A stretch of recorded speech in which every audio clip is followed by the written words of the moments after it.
Last year, we tackled the topic of Doctor Doom's face in one of my favorite episodes to date, but recently Marvel has unveiled a seemingly official update to Doom's look in the Secret Wars story arc. We finally see what's under that iconic mask of his, and it's pretty gross. Welcome to a tie-in, I'm Scott, and Doctor Doom's face has been a well-kept secret at Marvel for many decades now, but it seems that Marvel decided to finally show us all the truth in Secret Wars number 3.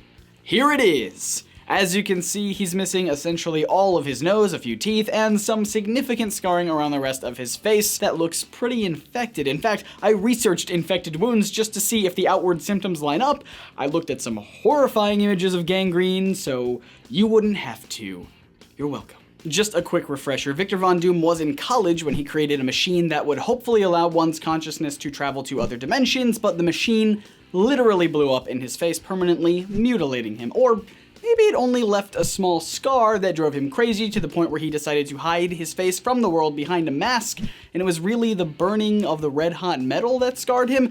Not really the point. We already talked about that many moons ago in a completely different video. The point is that his face is scarred, but the particulars have been hidden until now when Doom removes his mask to reveal the extent of the damage. And as I said, seeing this for the first time made me curious about the condition of his injury, since it looks like it's infected.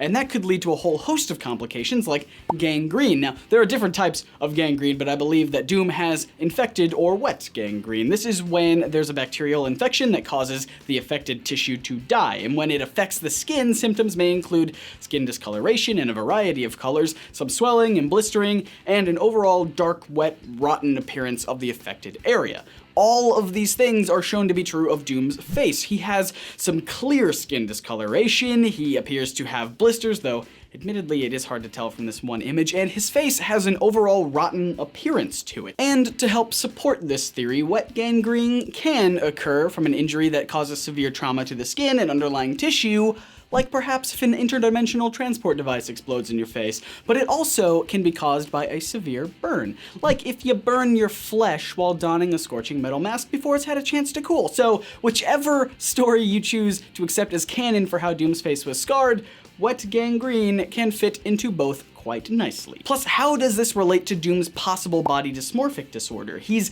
clearly still fixated on his looks as he laments that the only flawed thing in his perfect world is his face, which he cannot fix. What do you guys think? Is Doom suffering from an infection that he somehow hasn't died from, or is it just some random scarring that I'm reading a little bit too much into? And how do you think it pairs up with the idea of him having body dysmorphia? Let's get the conversation started in the comments. And if you're interested in seeing the original video I did about Dr. Doom's face, where I go into more detail about his origin and the idea that he might have a mental disorder, I'll put a link in the description to that video if you want to go check it out. And if this is your first time hanging out with us here at NerdSync, we make new videos every week because we believe that asking questions and examining comics beyond the surface can actually enhance your comic book reading experience and make comics just a little bit more awesome, just a little bit. So make sure you hit that big, sexy subscribe button so you don't miss out on anything. Once again, I'm Scott. You can find me on Twitter and Instagram, and I will see you guys on Monday for another episode of the NerdSync podcast, available on iTunes